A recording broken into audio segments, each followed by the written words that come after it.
ناخن کاٹ لیے، تراش لیے، اس کا کیا کیا جائے؟ ان کو پھینک دیں، اپنا فلش میں ڈال دیں، نالی میں ڈال دیں، ڈسٹ بن میں ڈال دیں، کیا کیا جائے؟ ناخن یا غیر ضروری بال یا سر کے بال، جسم کے کسی بھی حصے کے جو بال ہوتے ہیں، یا جسم سے کوئی کھال اکھڑ جاتی ہے، کوئی چیز جسم کا کوئی حصہ نکارا ہو کے کاٹ دیا جاتا ہے، تو جس میں انسانی سے کوئی بھی چیز جو ہمارے جسم کا حصہ رہا ہے، ان کے بارے میں حکم یہ ہے کہ ان کو زمین میں دفنایا جائے۔ اب زمین میں دفنانے کے لیے کوئی قبرستان جانے کی حاجت و ضرورت نہیں ہے، اپنے گھر کے باہر بھی کچی زمین ہوتی ہے تو وہیں کسی لکڑی سے کری دیں اور اس کے اندر دبا دیں، یہ بہتر طریقہ ہے۔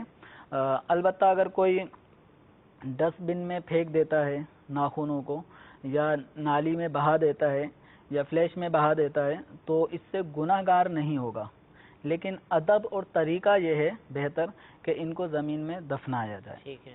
اور خواتین کے بال اکثر یہ دیکھے جاتے ہیں کہ یہ خواتین جو بال بناتی ہیں تو کنگھے میں کثیر بال بس اوقات گچھا بن جاتا ہے، تو وہ اسی کو لپیٹ کے یوں پھینک دیتی ہیں۔ ٹھیک ہے۔ تو عورت کے جو بال ہیں اجنبی آدمی کے لیے ان کا دیکھنا جائز نہیں ہے۔ صحیح۔ تو اسی طرح خواتین کو چاہیے کہ اپنے ان بالوں کے جو گچھے بن جاتے ہیں ان کو ایسے ہی پھینکا نہ کریں، گلیوں میں پھینک دیں گی یا گھر کے سائڈ میں ڈال دیے اور اجنبی مردوں کا آنا جانا ہو، تو یہ خواتین کو ان کا خیال رکھنا چاہیے کہ پردے کی، جس میں انسانی میں جو حصہ پردے کا ہے، جس کو دیکھنا کسی آدمی کے لیے یا کسی عورت کے لیے جس کا دیکھنا جائز نہیں ہے، اگر وہ جسم سے جدا بھی ہو جائے تب بھی حکم یہ ہے کہ اس کو اس طرح لوگوں کے سامنے نہ پھینکا جائے، بلکہ اس کو چھپایا جائے اور زمین میں دفنا دینا یہ زیادہ بہتر ہے۔